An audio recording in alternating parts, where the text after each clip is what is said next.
Doğu Türkistan 1949'da Çin komünistleri tarafından işgal edilmiştir. 60 seneden beri Çin'i her türlü insanlık dışı, ahlak dışı, insan onur ve gururunu ayaklar altına alan, zalim, vahşi politikalarına maruz kala gelmiş olan Doğu Türkistan halkı olabildiğince dünyadan soyutlanmış ve tecrid edilmiştir. Bu süreç zarfında Çin'in Doğu Türkistan'a uyguladığı siyasi bakımdan ırkçılık politikası, 3. sınıf vatandaş muamelesi yapması, ekonomik olarak talan etmesi, bölgenin yeraltı ve yerüstü zenginliklerini Çin'in iç kesimlerine, ekolojik dengeyi aşırı derecede tahrip ederek götürülürken, yerel halkın Çin'in en fakir halkı olması, Çin'deki şu ana kadar yapılan tüm yeraltı ve yerüstü nükleer denemelerin Doğu Türkistan'da yapılması, akabinde binlerce insanımızın sakat doğması ve radyasyon sebebiyle hastalıklardan ölmesi, insanlık dışı bir şekilde uygulanan mecburi kürtaj, Doğu Türkistan'a sürekli Çinli göçmen yerleştirme, sürekli alfabe değişikliği yaparak köklerinden koparma çabaları, dini yasak, örf yasağı, son yıllarda yürürlüğe konulan kendi dilinde eğitim yasağı, tarihi eserleri yok etme ve sayamayacağımız pek çok haksızlıklar neticesinde bölge insanları çok gerilmiş, sanki bir barut fıçısı haline gelmişti. Bu durum dünyanın çeşitli ülkelerinde bulunan Doğu Türkistanlı teşkilatlarca dünyaya anlatılmaya çalışılmışsa da dünya halkı bu çığlığı duymazlıktan gelmişti. Dünya halkının bu vurdum duymaz tavrından cesaretlenen Çin hükümeti, Doğu Türkistan'da yürütmekte olduğu zulüm ve asimilasyon politikasını daha da hızlandırmak için 2000 senesinden beri her yıl 15 ila 22 yaş arasındaki binlerce Doğu Türkistanlı genç kızı meslek edindirme ve zenginleştirme bahanesiyle Çin'in iç bölgelerine zorla götürüyor. Fabrikalarda ağır koşullar altında çalıştırıyor, bazılarının ahlakını bozmak için bar, gece kulüpleri, otel, pavyon, genel ev ve benzeri yerlerde çalıştırıyor. Bununla yetinmeyen Çinliler, işçi kızlara sarkıntılık yapıyor, taciz ve tecavüz girişimlerinde bulunuyor. Resmi kaynaklara göre Çin'e zorla götürülen Uygur kızlarının sayısı 1 milyonu aşmış durumdadır. İşte bu işçilerden 800 kişi Çin'in Guangdong eyaletine bağlı Shaoguan kentindeki bir oyuncak fabrikasında çalışmaktaydı. 23 Haziran 2009 tarihinde Çinli işçiler burada çalışan Uygur kızlara sarkıntılık yapmış, bu sebepten aynı fabrikada çalışan genç Uygur erkeklerle Çinliler arasında kavga çıkmıştı. Kavgadan sonra Uygur gençler yetkililerden zanlıların bulunup cezalandırılmasını istemiş. Ancak bu haklı talep feci bir şekilde sonuçlanmıştır. 26 Haziran gecesi saat 02 sularında 5000'e yakın Çinli işçi burada çalışan 800'e yakın Uygur işçinin kaldığı yatakhaneye aniden saldırmış ve Uygur işçileri erkek kadın ayırmadan ellerindeki demir, sopa, satır ve benzeri nesnelerle rastgele dövmeye başlamış. Neye uğradığını anlamayan Uygur işçilerin bazıları daha yataklarından kalkmadan yere yığılmış, bazıları kaçmaya çalışmışsa da etrafı saran Çinlilerden kurtulamamış ve öldüresiye dövülerek can vermiş. Bazıları ise eline geçirdiği şeylerle Çinlilere karşı koymaya çalışmış. Ama onlar da dayaktan nasibini alarak diğer arkadaşları gibi kanlar içinde yere yığılmıştır. Sabah 06'ya kadar, yani 4 saat süren kanlı olaya ne polis ne fabrikanın güvenlik güçleri müdahalede bulunmuş. Çinli işçiler 4 saat boyunca döverek öldürdükleri Uygur işçilerin cesetlerine yine tekme, tokat atmış, hatta üzerine büyük küçük tuvaletlerini yapmıştı. Edindiğimiz bilgiye göre Shaoguan şehri belediye başkanı, emniyet müdürü ve başka yetkililer durumdan anında haberdar olmalarına rağmen olayı kendi seyrine bırakmış, hatta müdahalede bulunmak isteyen güvenlik güçlerine olaya karışmamak emri vermiştir. Ancak olay bittikten sonra polis, ambulans ve yetkililer olay yerine gelerek ölü ve yaralıları ambulansla hastanelere taşımış, olayın izini kaybettirmek için hemen belediye temizlik işçilerine emrederek olay yerini saatlerce suyla yıkayıp kan izlerini yok etmeye çalışmıştır. Olaydan sonra Çinli yetkililer olayın sebebi, boyutu, ölen ve yaralananların sayısı hakkında gerçek bilgi vermekten kaçınırken, gayri resmi medya kuruluşlarına da olayla ilgili bilgi sızdırmamaları konusunda uyarmıştır. Ancak olayda yaralanan Uygur gençlerden edindiğimiz bilgiye göre fabrikada çalışan 800 Uygur gencin 300'e yakını olay sırasında hayatını kaybetmiş, 400 civarında genç canını zorla kurtararak şehir dışındaki bir dağın tepesine sığınmış. Geri kalan 100 işçidense hiçbir haber alınamamıştır. Tüm Doğu Türkistan halkı Çinli yetkililerden olayla ilgili resmi açıklama yapmasını beklerken, Çinli polisler olay sırasında kamera görüntüsüne takılan birkaç Çinli işçiyi sözde sorguya almış ve deli raporu vererek serbest bıraktıktan sonra olayda hayatını kaybeden Uygur gençlerin cesetlerini ailelerine teslim etmiş ve onlara olayla ilgili ses çıkartmamaları konusunda sıkı tembihatta bulunmuştur. Zulmün bu kadarına da pes doğrusu dedirten olaya tahammül edemeyen bazı kişiler resmi makamlara olayla ilgili soruşturma yapma önerisinde bulunmuş, ancak Çin polisi onları da hemen tutuklayarak hapse atmıştır.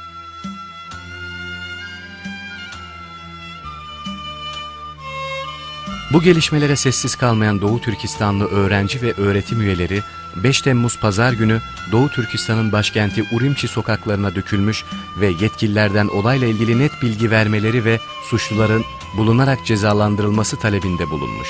Ancak Uygur Türklerinin bu haklı talep ve yasal yürüyüşüne bile tahammül edemeyen Çin hükümeti hemen polis ve askeri harekete geçirerek barışçıl yürüyüş yapmak isteyen kalabalığın üzerine hedef belirtmeksizin ateş açarak 200'den fazla insanı katletmiş, bir yandan da tank ve panzerleri kalabalığın üzerine sürerek onlarca kişiyi ezerek öldürmüştür. Sakin bir şekilde başlayan yürüyüş, Çin hükümetinin vahşice güç kullanması sonucu bir anda çığırından çıkmış ve Urimçi sokakları cesetlerle dolmuştur. Kurşun yağmurundan sıyrılabilen az sayıdaki gösterici, Çinlilerle kavga etmiş ve bazıları yaralanmıştır. Uygur göstericileri kanla bastıran Çin hükümeti, internet aracılığıyla tüm dünyaya yayılan fotoğraf ve görüntüleri karşısında ne yapacağını şaşırmış, hemen telefon ve interneti keserek bölgenin dünyayla olan bağlantısını engelledikten sonra, kendi devlet televizyonu tarafından çekilen görüntüleri ayıklayarak sadece birkaç Uygur'un adam döven, araba deviren, binaları ateşe veren, akabinde burnu kanayan, başı yarılan masum Çinliler, bu kadar taşkınlık yapan Uygurlara müdahalede bulunmayan insaflı polislerin görüntülerini dünya ajanslarına servis etmiştir. Ancak bu görüntülerin içinde silahlı güçler tarafından otomatik silahlarla kurşuna dizilen, elektrikli sopalarla dövülerek öldürülen, keskin nişancılar tarafından tek kurşunla katledilen, sivil kıyafetli polisler tarafından linç edilen, öldürüldükten sonra tanınmaması için yüzlerine tuğlalarla vurulan binlerce Uygur genç, gece tutuklanarak evinden götürülenler, tecavüze uğradıktan sonra kafaları kesilerek cesetleri sokağa atılan Uygur kızlar, anneler yer almamaktadır. Hem zalim hem kurnaz Çin hükümeti kendisi servis ettiği görüntülerle Uygur Türklerini suçlu göstererek dünya halkını kandırmaya çalışıyor. 6 Temmuz Pazartesi günü sokaklarda bir tane bile Çinli bulunmayan Çin hükümeti yaklaşık 10.000 askere sivil kıyafeti giydirip herkesin eline tek tip sopa vererek sokağa dökmüş ve önüne gelen her Uygur'u öldürme emri vermiştir.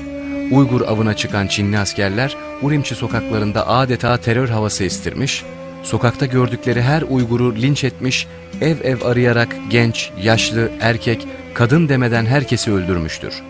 Sokağa çıkacak genç kalmadığından dolayı olayın 3. gününden itibaren Uygur anneler kendilerinin de kocaları, oğulları ya da kardeşleri gibi öleceklerini bile bile sokağa döküldü. Beklendiği gibi onlar da Çin silahlı güçlerinin sert müdahalesine maruz kaldı. Bölgeyi 1949'da işgal ettiğinden beri devlet terörü uygulaya gelen Çin hükümeti o zalim duruşunu bir kez daha sergiledi. Sahtekarlık, düzenbazlık ve yalancılıkla sınır tanımayan Çinliler yine bütün olayı yurt dışında faaliyet göstermekte olan Doğu Türkistanlı örgütlerin üzerine atmaya çalışıyor. Çin hükümeti olaydan hemen sonra sadece telefon ve interneti kesmekle kalmamış, bölge halkının su ve elektriğini keserek sokağa çıkmaya cesaret edemeyen kişileri açlık ve susuzluktan ölmeye mahkum etmiştir. Televizyon haberlerinde olayda sadece 184 kişinin öldüğü, 1080 kişinin yaralandığı ve 1400 kişinin tutuklandığı söylenmektedir. Ancak olaydan hemen sonra aldığımız bilgiye göre Çin polisleri tarafından ilk açılan ateş sonucu hayatını kaybedenlerin sayısı birkaç yüzü bulmakla beraber pazartesi ve salı günleri ise Urimçi'deki halk tiyatrosu, halk meydanı, hipodrom ve spor salonlarında yüzlerce kişinin cesedi bulunmuştur. Genel olarak değerlendirdiğimizde bu olayda en az 2000-3000 kişinin hayatını kaybettiği, binlerce kişinin yaralandığı, yaralılar hastanelere kabul edilemediğinden dolayı büyük çoğunluğunun ölebileceği, 10.000'den fazla kişinin de tutuklandığı sanılmaktadır. Çinli doktorların ölü ya da yaralı Uygurların organlarını çalarak organ nakli bekleyen hasta Çinlilere yüksek fiyatlarla satması bu vahşetin boyutlarının had safhaya ulaştığının apaçık göstergesidir. Evet, Doğu Türkistan'da katliam yaşanıyor, soykırım yaşanıyor, etnik kıyım yaşanıyor, insanlık dramı yaşanıyor, devlet terörü yaşanıyor ve bütün dünya buna seyirci kalıyor.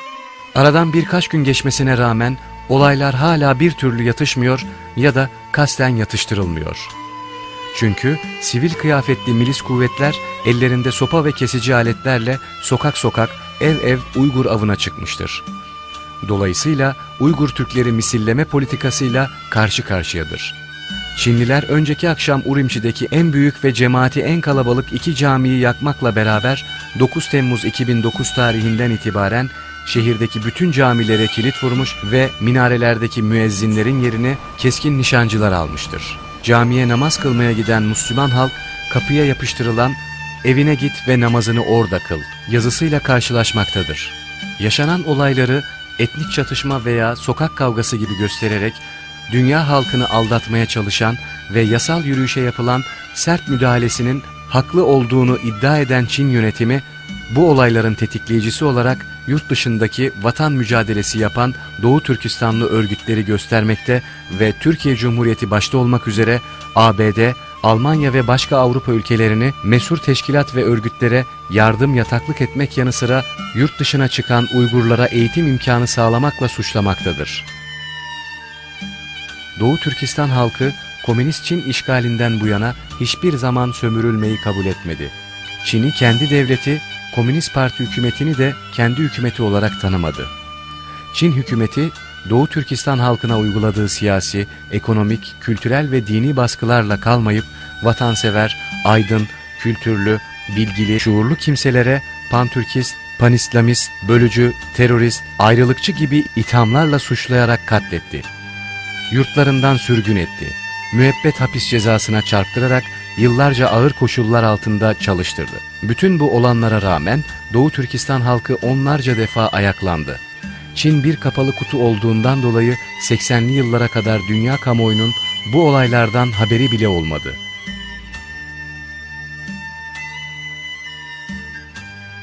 Sadece 80'li yıllardan sonraki olaylara şöyle bir göz atacak olursak, 1985 ve 1988 yıllarındaki Urumçi Üniversitesi öğrencileri ayaklanması, 1990 Barın ayaklanması, 1994 Gulca Meşrep olayı, 1997 Gulca ayaklanması, 2000'li yıllarda Hoten, Kuçar, Aksu, Kaşgar olayları bunlardan sadece birkaçıdır. Son olarak Urumçi'de patlak veren 5 Temmuz kanlı kıyım vakasında da görebiliyoruz ki Doğu Türkistan halkı hiçbir zaman zulme boyun eğmedi. Hep direndi ve direnmeye devam edecektir. Bu olaylar bir etnik çatışma değildir. Uygur halkının zalim Çin devletine karşı başkaldırışıdır. Hak hukuk mücadelesidir. Özgürlük haykırışıdır.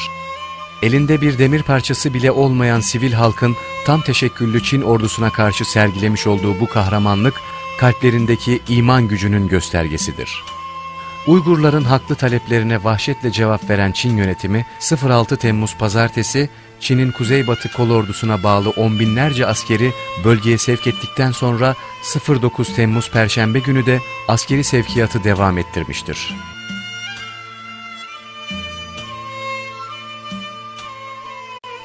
...5 Temmuz'dan sonra ortaya çıkan birkaç gelişme. Çin hükümeti 5 Temmuz günü barışçıl gösteri yapmak isteyen binlerce öğrenciyi katletmekle kalmayıp, gösteriyle hiçbir ilgisi olmamasına rağmen Çin güvenlik güçlerinin gözüne batan kişilerin hepsini gözaltına almıştı. Gözaltına alınanların birçoğu hapishanelerde işkence ve dayaktan hayatını kaybetti, birçoğu diri diri çukura gömüldü. Birçoğuysa o gün bugündür hala kayıp durumdalar.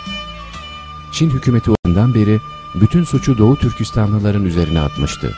Bunu ispatlamak için de elinde kalan son birkaç genci sözde yargı önüne çıkarttı ve önceden hazırlanmış iftira delillerini hızlı bir şekilde okuduktan sonra itiraz hakkı bile tanımadan hepsine idam cezası verdi. İlk idam haberi 9 Kasım 2009 tarihinde Çin'in resmi haber ajansından geldi. Haberde 9 Uygur'un idam edildiği ifade edildi. Ardından 3 Aralık'ta 5, 4 Aralık'ta 3 kişi olmak üzere yine 8 genç idam edildi. 17 genç ise ömür boyu hapis cezasına çarptırıldı.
Olaylar yatıştıktan sonra Çin'in iç bölgelerinden gelen ve Çin hükümetinin Doğu Türkistan'daki yetkililerinden oluşan kalabalık bir heyet Urumçi'de ziyaret ve incelemelerde bulundu. İnceleme raporundaki bir maddede şu ifadeler yer alıyor. Urumçi'nin kuzeydoğusundaki hipodrom civarında çoğunluğunu Kaşgar ve Huten gibi illerden gelenlerin oluşturduğu Uygur mahallelerinde incelemelerde bulunduk. İnceleme ve ziyaret süresince hiçbir evde 15 yaşla 40 yaş arası bir tane bile erkek yoktu. Kadınlardan sebebini sorduk, cevap gözyaşları oldu.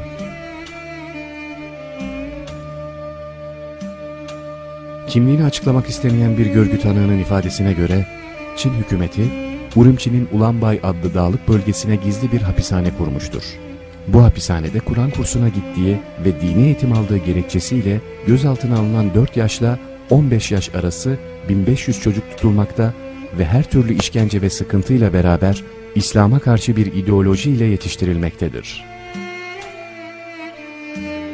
Çinli bir üst düzey yetkili, Doğu Türkistan'dan zorunlu işçi olarak Çin'e götürülen ve iş yerlerinden sudan sebeplerle kovulduktan sonra devlet mafya işbirliğiyle fuhuşa zorlanan kızların sayısının 400 bine ulaştığını ve devletin bu sayıyı 1 milyona çıkarmayı planladığını açıkladı.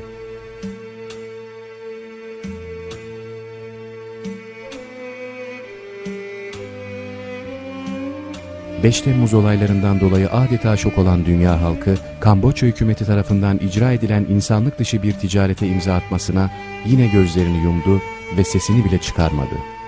Zorlu koşullar altında binbir meşakkatle Çin'den kaçan ve önce Tayland, ardından Kamboçya'ya sığınan 22 Doğu Türkistanlı, tüm uluslararası sivil toplum örgütlerinin müdahalesine rağmen 1 milyar dolarlık sözde ticari anlaşmayla Çin'e iade edildi. Aralarından sadece 2 kişi kaçmayı başarabildi. O gün bugündür ne iade edilenlerden ne de kaçmayı başarabilen 2 kişiden bir daha haber alınamadı. Dünya ülkeleri ise insanlık ayıbı sayılan bu ticareti görmezlikten geldi ve iş işten geçtikten sonra sadece Kamboçya hükümetini kınamakla yetindi. Daha sonra Vietnam'a giden sığınmacılar da aynı akıbete maruz kaldılar.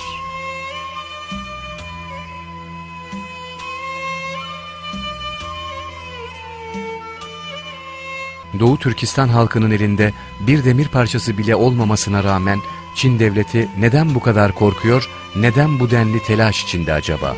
Bunun cevabı şudur.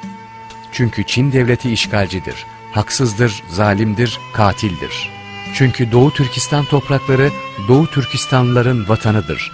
Davasında haklıdır, mazlumdur, esareti kabul etmeyecektir, zulme boyun eğmeyecektir.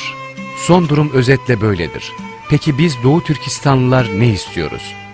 Bu soruyu yanıtlamadan önce bir durum tespiti yapmamızda yarar var. 1. Toplumsal olarak artık Uygur halkıyla Çin halkının bir arada barış içinde yaşama zemini tamamen tahrip edilmiştir. 2. Bu olaylardan dolayı bundan sonra Çin devlet terörü daha da şiddetlenecek, ortam tahammül edilmeyecek derecede gerilecektir. Bu durumun yeni bir ayaklanmaya zemin hazırlanması kaçınılmazdır. 3. Eğer böyle bir durum olursa Çin devleti daha şiddetli bir şekilde bastıracak, kronik olarak bu böyle devam edecektir.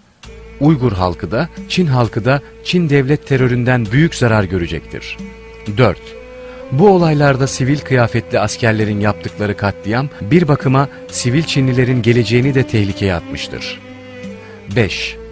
Siyasi olarak hak hukuklarını koruyacak şekilde makul bir çözüm üretilmemesi durumunda Doğu Türkistanlılara sağlanacak göstermelik bazı ekonomik ve kültürel açılımlar hiçbir şekilde sorunların çözümünde etkin olmayacaktır. Yani Doğu Türkistan halkı kendi kaderini kendi belirleme statüsüne kavuşana dek bu davasından vazgeçmeyecektir. Doğu Türkistan halkı dünyadan şunları talep ediyor. 1. Birleşmiş Milletler Güvenlik Konseyi acil toplanarak derhal bu katliama müdahale etmeli. 2. Birleşmiş Milletler İnsan Hakları Yüksek Komiserliği acilen Urumçi'ye heyet göndererek olayların gerçek boyutunu ortaya çıkarmalı ve dünya kamuoyuna açıklamalı. 3. NATO ve AGİT gibi kuruluşlar derhal harekete geçmeli ve bölgeye gözlemci göndermeli. 4. İKÖ acil toplanarak bu konuyla ilgili karar almalı. 5. Kızılay ve Kızıl Haç örgütleri harekete geçmeli, orada yaralanan ve sokağa atılmış insanlara yardım etmeli. Tutuklanan insanların insani ihtiyaçlarının karşılanması temin edilmeli. 6. Hür dünya sivil toplum kuruluşları kendi hükümetleri üzerine baskı yaparak katliama müdahale etmesini sağlamalı. 7. Hür dünya devletleri Çin ile olan diplomatik, ekonomik ve askeri ilişkilerini gözden geçirmeli ve Batı'nın büyük yatırımlar yaparak kendi elleriyle büyütmüş olduğu Çin devlet terörü canavarına dur demeli, bu canavarın daha da azarak yoldan çıkmasını ve hiç baş edilemez duruma gelmesini engellemeli. 8. Ey hür dünya halkı! Eğer demokrasi, insan hakları, evrensel hukuk kuralları ve özgürlükler söyleminde samimiyseniz, bu vahşete, bu insanlık dışı katliama seyirci kalmayınız. Hiçbir şey yapamazsanız bile Çin malını satın almayabilirsiniz. 9. Ey Müslüman kardeşlerimiz! Ey Türk soydaşlarımız! Çin ile olan ilişkilerinizi gözden geçiriniz. Ekonomik ilişkilerinizi kesiniz ya da asgari seviyeye indiriniz. Çinlinin kana bulanmış parasından, sermayesinden kardeşlerinizin kanı pahasına umut gütmeyiniz. Çin mallarını satın almayarak boykot ediniz.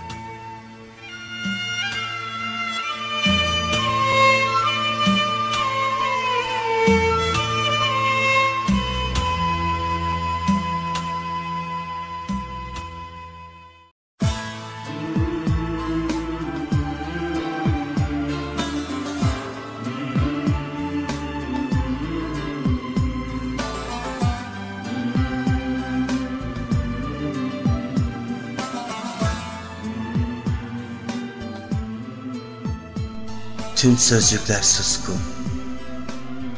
Sessizliğin girdabında. Ağlamak mı? Çare mi gözyaşları? Bir tarihin ağıdına. Gölgesine yıldırımlar mı düştü? Nasırlaşmış kalpleri. Neden bu kadar mahzun, çaresiz? İnsanlığın nasibi yok mu? Baharı mı yitmiş ümitleri? Gözlerimde sönüyor yıldızlar. Uzak iklimlerin sam yeri dokunan avuçlarıma. Dualar kor, dualar ıssız. Umuda katık ettim birlik olmayı, insanlık adına.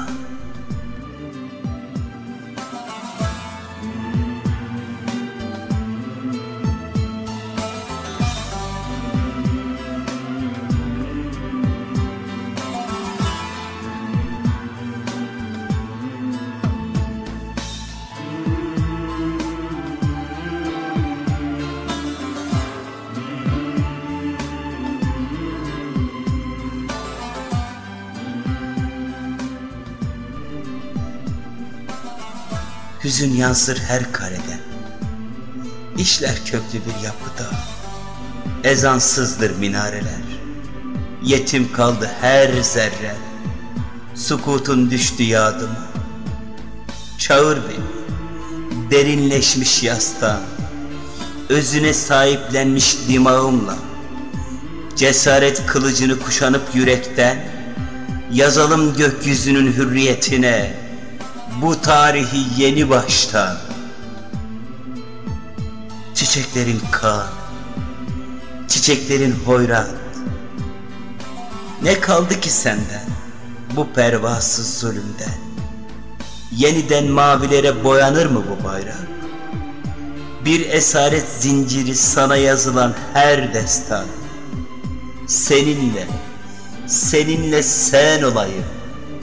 Seninle sen olayım, Doğu Türkistan.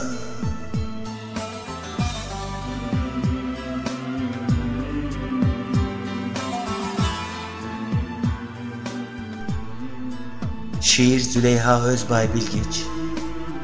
Yorum Mustafa Doğan.